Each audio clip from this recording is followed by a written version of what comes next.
여러분 반갑습니다. 2025년 10월 10일자 강서구 늘빛교회 금요기도회 유튜브 영상 기록입니다. 정태훈 담임 목사님 설교가 중심이고요. 예배랑 설교 영상을 좀 깊이 들여다보면서요. 그 안에 담긴 믿음, 기도, 또 어려움을 마주하는 자세, 이런 핵심 생각들을 보려고 합니다. 자, 준비되셨으면 바로 시작해볼까요? 설교 핵심, 수로보닉의 여인 이야기로 넘어가죠. 설교 부분이 상당히 강렬해요. 그러니까 절망적인 상황에서 어떻게 나아가야 하는가, 이 부분에 대한 어떤 관점을 보여주거든요. 그래서 그 부분을 좀 집중적으로 파헤쳐보면 청취자 여러분께도 생각할 거리를 던져주지 않을까 싶습니다. 아무래도 기도회라는 그 맥락을 좀 봐야겠죠. 청취자 여러분께서도 아마 힘든 시기에 이런 종류의 메시지에서 위안 얻으신 경험 있으실지도 모르겠어요. 이게 세상적인 성공이나 만족 이런 거랑은 완전히 다른 가치 기준을 딱 제시하는 거죠. 자, 그럼 이제 본론으로 들어가 보죠. 설교의 중심 내용. 마태복음 15장에 나오는 여인 이야기인데요. 그 당시로서는 인간 힘으로는 도저히 어떻게 할 수 없는 그런 절망적인 상황이었다고 해요. 여기서 설교자가 딱 짚는 첫 번째 중요한 포인트가 이 여인이 유대인이 아니라는 거, 이방 여인이라는 사실이에요. 마태복음에서는 가나안 여인이라고도 하는데 당시 유대 사회 관점에서 보면 이 사람은 선택받은 백성이 아니었던 거죠. 아, 그렇죠. 그래서 예수님이 처음에는 이 여인의 간청을 그냥 외면하세요. 심지어 제자들한테 나는 이스라엘 집에 잃어버린 양 외에는 다른 데로 보내심을 받지 않았다 이렇게 말씀하시죠.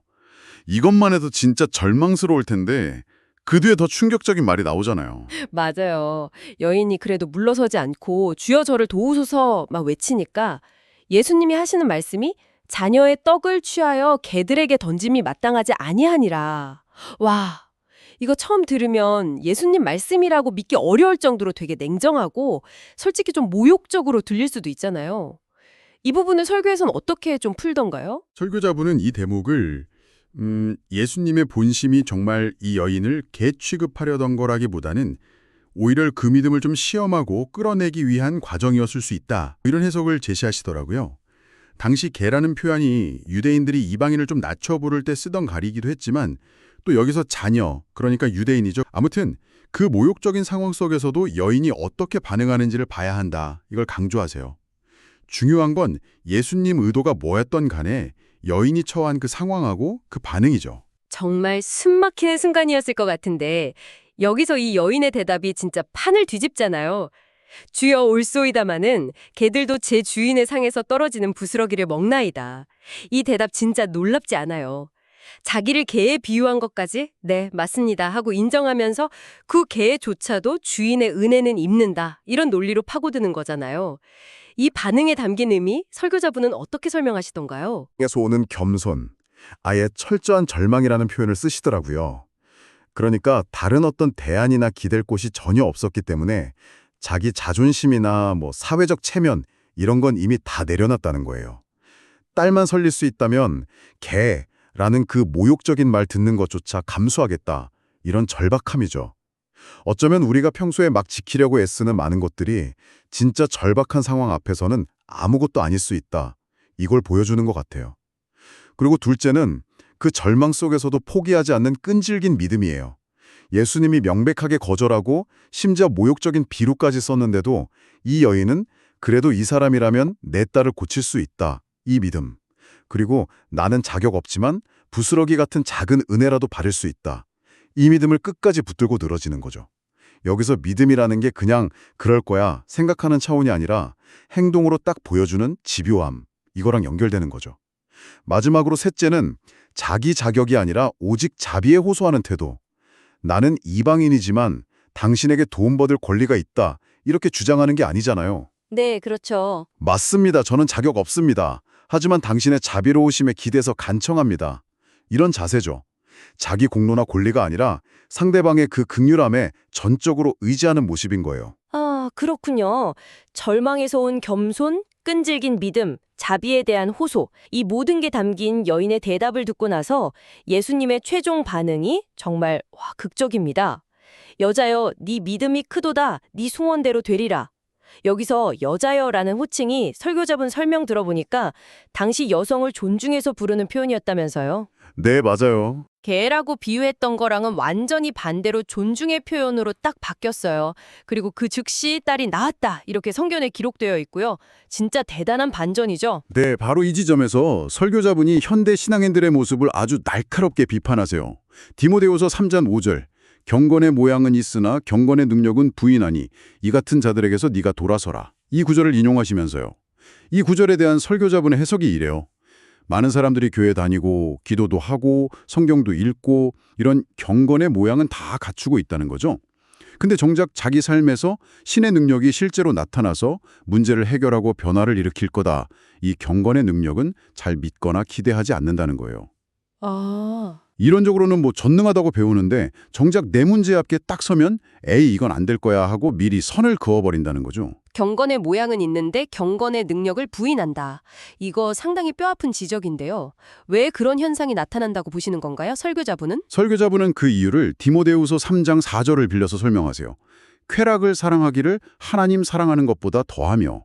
근데 여기서 쾌락이라는 게 단순히 뭐 향락적인 즐거움 이것만을 말하는 게 아니라 좀 더 넓게는 스스로 좀 편안하고 안락한 상태를 유지하려는 마음 이걸 포함한다고 해석하시더라고요. 아, 그런 의미군요. 네, 그러니까 수로보니게 여인처럼 막 자존심 상하고 불편해지는 거 감수하면서까지 신에게 절박하게 매달리기보다는 에이 이 정도면 됐지 상황이 이런데 뭐 어쩔 수 없지 하면서 적당히 타협하거나 아니면 신앙을 그냥 마음의 위안 정도로만 삼으려는 그런 태도 이걸 지적하는 거죠.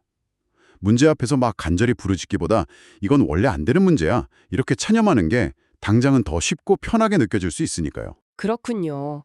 절박하게 매달리는 그 불편함 대신에 체념이나 적당한 위안, 뭐 이런 쉬운 길을 택하는 경향이 있다, 이런 지적이네요. 그렇다면 이 설교 전체를 통해서 우리가 기도에 대해서 배울 수 있는 핵심 교훈, 이걸 좀 정리해 볼 필요가 있겠는데요. 네, 설교 내용을 쭉 종합해보면 몇 가지 중요한 기도의 원리를 강조하고 있어요. 첫째는 기도가 여러 선택지 중 그냥 하나가 아니라 다른 모든 문이 다 닫혔을 때 의지할 수 있는 가장 확실한 길이다. 이런 관점이에요. 뭐 쉬운 길은 아닐 수 있어도 유일하고 궁극적인 해결책이다. 이런 믿음이죠. 둘째는 진짜 기도에는 자신을 낮추는 겸손이 반드시 필요하다는 점. 설교자분이 자존심을 내려놓고 기도해야 한다. 이걸 반복해서 강조하시거든요. 네, 맞아요. 스로보닉의 여인이 개 취급까지 받아들이면서 간청했던 것처럼 자기 사회적 지위나 체면, 자존심 이런 것들이 신 앞에서는 아무 의미 없다. 이걸 인정하는 태도가 필요하다는 거죠. 그리고 셋째로는 인내심의 중요성, 이것도 강조하시죠? 네, 하나님께서 때로는 우리의 기도에 빨리 응답해주지 않으실 때도 있어요. 이렇게 말씀하시잖아요. 침묵이나 좀 더딘 응답처럼 느껴지는 그 시간 속에서도 포기하지 않고 기다리면서 계속 기도하는 것, 그 자체가 믿음의 아주 중요한 부분이라는 거예요. 마지막으로 넷째는 기도의 목적에 대한 관점인데요. 이게 좀 중요해요.